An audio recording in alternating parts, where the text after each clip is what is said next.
The first topic, I was going to do this last week, but we ended up talking about Game Pass because it was a pretty huge announcement. Video games for the month of March, a lot of them. We had the launch of a new console this month, so there's a lot of games there. I might be missing a couple, but I'm trying to include everything. We don't have to go deep into them. So we'll start off. The Nintendo Switch launched March 3rd. Huge. Obviously, we've talked about that. I Am Setsuna launched with the console. Obviously, it came out before, but it launched on that platform.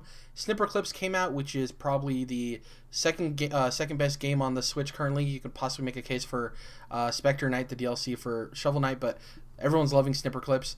1-2 Switch, the packing game that's not a packing game. Everyone knows about that game by now, milking the cow and eating sandwiches.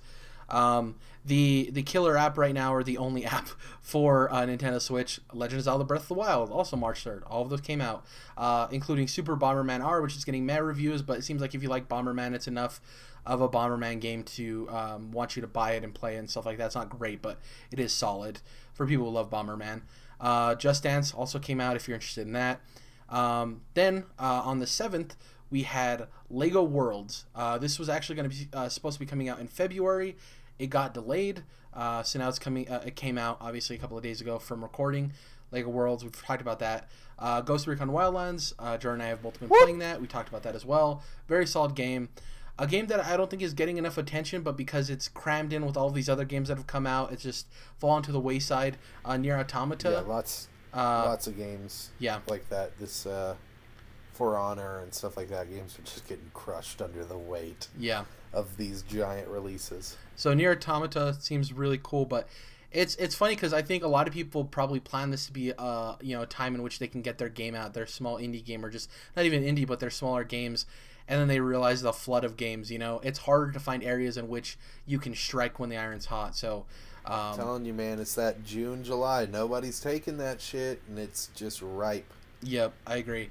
Next up, we have Death Squared. This is a really cool indie game from an Australian developer. It's a co-optional game. If you love Overcooked, you'll love this. Each person controls a box, and you have to work together to solve these puzzles. So if you want to put your marriage or your relationship on the line, definitely look at that game. That comes out March 13th and the 14th. March 18th, Tekken 7. This is huge. People love Tekken. So they recently announced Eddie Gordo, who's one of my favorites. I used to play Tekken all the time as a kid. That's coming out, available everywhere, obviously. March 21st, the biggest release of the month, outside of probably Switch and Breath of the Wild. Easy. The biggest of the year. Mass Effect Andromeda. This is coming out. I'm excited for it. I've talked ad nauseum about how much I love Mass Effect. Jordan has gone into the series recently, so he's stoked for it as well.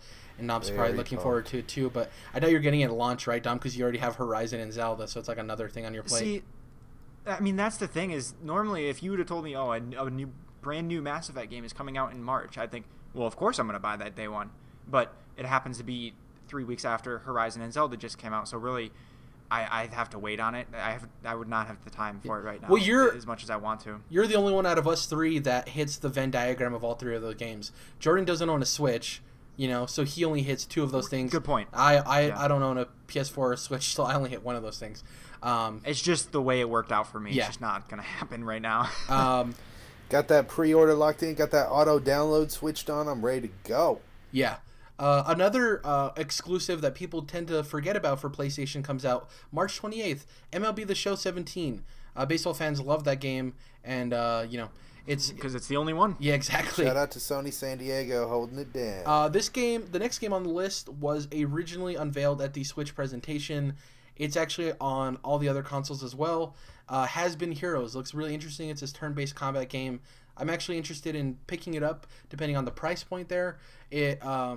With me playing Fire Emblem Heroes so much, I'm itching for some type of turn-based strategy or something like that to play. So I might look into it.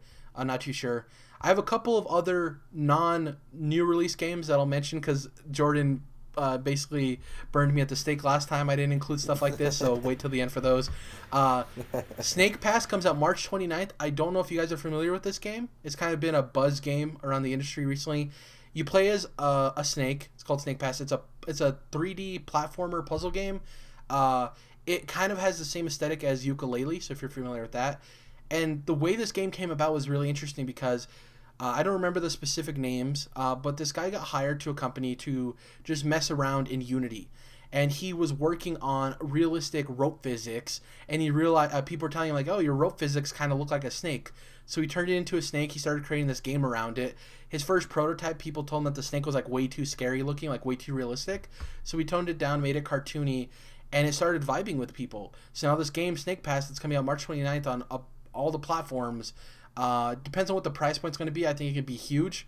It looks like a really fun time. It's going to definitely hit that family market, which is great. And the snake physics are really good. The way you move, they say at the beginning it feels unnatural, but you actually have to move like a snake to move that game. Like left to right subtly. Like you can't just push forward. So it's really cool. A lot of the puzzles in it that we've seen are really interesting, having to use the snake physics, because that's the thing now in 2017 for video games. Them snake physics. Them snake physics. The last two things, these are definitely Jordan and Dom go-tos. These are not full retail releases of games, but these are things that people are going to be excited for. First off, March 28th, we're getting Dark Souls 3, The Ringed City. This is the last piece of DLC for Dark Souls 3. This is the farewell to the franchise for the time being from. Don't talk like that.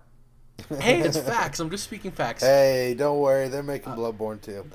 People, I think, were very indifferent on the first piece of DLC for Dark Souls 3, and because this is the last piece of DLC that we know about, I think that From is going to probably put something together that's really awesome and really cool, and the teasers that we're getting for it look really awesome, so people who are into Dark Souls are probably excited for that. And the other thing that's coming out, Kingdom Hearts HD 1.5 and 2.5 Remix. Oh, yeah. Yes. This is awesome. I wish this was on Xbox One because this is great for people wanting to get Kingdom Hearts 3. It would have been awesome, but... So, here, let me... Jordan, you'll be happy to answer this question. I played the first Kingdom Hearts long ago. Loved it. Like, loved it. You know what I mean? Didn't... Actually, and then I played the Game Boy Advance one, and that was really good, too, with the cards. That was surprisingly good, actually. Haven't played one since. So this collection comes with, if I'm understanding correctly, the first game, the second game, and anything else? So it comes with Kingdom Hearts 1 and 2, and then it comes with Birth by Sleep, which is a prequel to the entire series. And then it comes with the cutscenes for Chain of Memories, which is the advanced game that you played. But they put it on PS2, and now they've remastered the cutscenes from that. And then it also has